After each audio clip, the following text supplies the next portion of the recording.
Uma palavra que Deus colocou no meu coração. E eu preciso que você abra a sua Bíblia em Gênesis, no capítulo de número 37, o versículo é o de número 5. Gênesis 37, verso 5. Depois, se você puder se manter com a Bíblia aberta e acompanhando, vai ser bem importante. Nos diz assim a palavra do Senhor: teve José um sonho e o relatou aos seus irmãos, por isso o odiaram ainda mais. Deixa eu ler de novo. Não, volta lá no... E teve José um sonho. Você pode repetir comigo? E teve José um sonho e o relatou aos seus irmãos, por isso o odiaram ainda. Feche seus olhos. Senhor nosso Deus e Pai, em nome de Jesus, eis aqui a Tua palavra, continua falando conosco. Fala conosco aquilo que nós nem viemos muito animados para ouvir, mas fala conosco aquilo que nós estamos precisando ouvir. Tira-nos do conforto da mesmice e nos coloque no confronto das mudanças, pois a Tua palavra tem poder para mudar a história da nossa vida, em o nome de Jesus. Você pode dizer amém? Amém. Glória a Deus. Esse é o momento em que vai começar a se relatar a história de um jovem, 17 anos de idade, era José. Um dos grandes homens do Velho Testamento, mas alguém que de uma forma muito centrada, muito equilibrada, cresceu ao longo da história. Ele é alguém que nos ensina que a maneira mais segura até hoje de se subir ainda se chama escada, que nos oferece a oportunidade de irmos um degrau de cada vez. Eu costumo dizer que quem nasce grande é monstro, certo? Nada melhor do que galgar, do que crescer, do que não queimar etapas, do que viver, certo? Os momentos, sejam eles fáceis ou difíceis da vida, que vão nos levar para a próxima fase, para o próximo estágio. José, o presente momento, ele é o irmão mais novo, só Benjamim nasce depois dele. José é o irmão caçula e ele tem nos seus irmãos mais velhos um comportamento extremamente ruim, um comportamento nocivo. E ele cresce nesse ambiente onde seus irmãos mais velhos, que serviriam para ele de parâmetro, que serviria para ele de referencial, os referenciais de José não são bons referenciais, né? E ele poderia perfeitamente copiar, ou seja, reproduzir o comportamento de seus irmãos mais velhos. Mas vamos dar uma olhadinha, porque o texto diz que esses irmãos mais velhos não gostavam dele, tinham alguns problemas. Mas vamos dar uma olhadinha em quem é esse moço para você entender e onde ele conseguiu chegar. O texto começa dizendo que um homem está fugindo de um problema que teve com sua família. Seu irmão deseja matá-lo. E Jacó então é orientado por Isaac e Rebeca para ir para a terra dos parentes de Rebeca. E quando Jacó está chegando, ele se depara, para mim, uma das mulheres mais lindas da Bíblia, sem dúvida, seu nome Raquel, porque ninguém ia trabalhar o tanto que esse cara trabalhou para casar com a mulher feia. Não é verdade?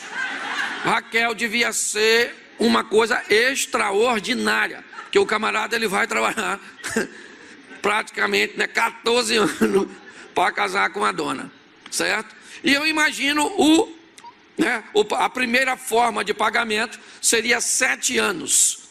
E Raquel, uma menina nova, que vai ter o privilégio, e ela sabe disso, o único que não sabe é Jacó, que ela vai se casar, provavelmente primeiro que sua irmã Leia, ou Lia, num ambiente que isso não era comum. E muito mais, quando Raquel passava na rua, ela lidava com um ambiente emocional tão gostoso de ser uma mulher tão valorizada, que tinha um cara 7 anos trabalhando para casar com ela. Ok? Então eu imagino a valorização, a postura de uma mulher que sabe que tem um cara trabalhando 7 anos de graça só para casar com ela, eu não é? Isso devia ser algo que encheria o ego de qualquer mulher.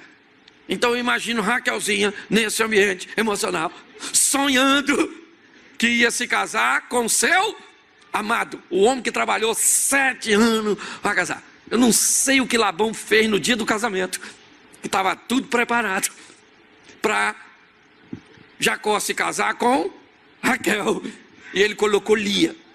Eu imagino a frustração das duas, uma que foi avisada em cima da hora que ia casar, e outra que foi avisada em cima da hora que não ia casar, e o pior de tudo, ninguém falou nada com Jacó, certo? Esse é um exemplo claríssimo, certo? De que nós temos que entender que duas pessoas se unem muitas vezes, oriundas de ambiente totalmente diferente. Porque quando Jacó vai reclamar com Labão, Labão disse: não, Jacó, deixa eu explicar a você. Aqui na nossa terra não se faz assim. A mais nova não casa primeiro que a mais velha. Ô irmão, mas tu teve 7 anos para falar isso comigo. No dia do casamento me deu essa dona que tem o olho para arquibancada, o outro para geral. É ou não é verdade? Uma dona bagunçada. Escute só. Mas o que eu quero que você entenda, não é disso que eu vou falar. Mas eu quero que você entenda que Jacó é filho de uma mulher sonhadora. Certo? Durante muitos anos, José é filho de uma mulher sonhadora. Jacó colocou no coração de Raquel o sonho de se casar com um homem bom, com um homem que a amava, com um homem que a valorizava. Então eu imagino, depois que José nasceu, José é um dos últimos filhos de Jacó. Rubem, Simeão, Levi, Zacá, Zebulun, Gade, Azé, toda essa patota nasceu primeiro. E Raquelzinha sonhando em ser mãe. Ficou tão difícil o convívio dos dois, que um dia Raquel olhou para Jacó e disse: me dá filho, senão eu morro. Deu um problema que quase deu separação. Jacó falou: sou eu, Deus para te dar filho? Filho eu estou fazendo na sua irmã e nas outras. Se tem alguém improdutivo aqui é você. Deu uma confusão danada. Não sei se tiveram que fazer um encontro de casais para não separar. Também não sou obrigado a saber tudo. Não, mas eu quero que você entenda que Raquel era uma mulher sonhar. E quando José nasceu, um povo que vivia extremamente ligado à tradição oral, eu imagino Raquel contando para José quem era ele. José, você é produto de um sonho que eu sonhei a minha vida inteira em ter você. Seu pai trabalhou 7 anos para casar comigo. Tá vendo aquela megera que tem um montão de filho? Ela não era para ser a mulher do Jacó, porque Jacó nem gostava dela. Ele me ama, aquela coisa toda. E eu imagino José crescendo num ambiente onde ele ouvia história de sonhos. Talvez isso nos faça entender porque ele é o único numa família agora de 11, 10 homens e uma mulher que não sonha. O único a sonhar nessa família é José. E provavelmente porque ele é um sonhador, porque ele é filho de alguém que sonha, porque ele cresceu num ambiente onde se falava de sonhos. Sonhos vão fazer parte da história dele. Pastor, o que você quer dizer? Eu quero dizer uma coisa, meu filho: ande perto de gente sonhadora, ande perto de gente que pensa grande, de gente que quer ir longe, de gente que pode olhar para o impossível e dizer: o impossível vai se tornar possível, realidade. Saia de perto de gente pessimista, que vai dizer que está tudo muito difícil, que não vai dar, não dá mais para segurar, explode coração. Sai de perto dessa gente. Ok? Porque quando você anda com sonhador, sonhador é assim, ó. Quando você está contando seu sonho para um sonhador, por exemplo, a senhora quer casar com um homem alto, louro, rico, fiel, tudo isso que a senhora acha que vai achar. Aí a senhora cria essa expectativa. Se a senhora contar seu sonho para uma mulher sonhadora, a mulher sonhadora, ela fica assim, ó. O que é isso? Isso é comportamento de quem está aguardando você encerrar seu sonho. Porque assim que você encerrar o seu, ela fala o dela. É ou não é? Agora, não, peraí. Mas quando você conta seu sonho, para quem não sonha, quando você termina de contar, o semblante da pessoa, primeiro que ela fica assim, ó.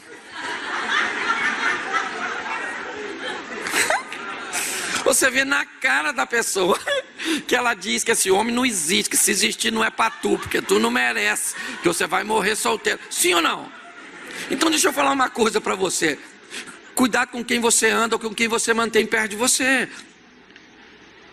Certo? O que eu estou vendo? Eu estou vendo um camarada que está no meio de uma turminha que tem um comportamento incorreto. Sim ou não? Mas a Bíblia diz, ensina o menino o caminho que ele deve andar, que ele vai crescer e não vai se desviar dele. Na meninice, ele vivia perto de quem? De sua mãe, ele era o filho único, o cuidadinho da mamãe e também uma mãe. Porque todo aquele que invocar o nome do Senhor será salvo.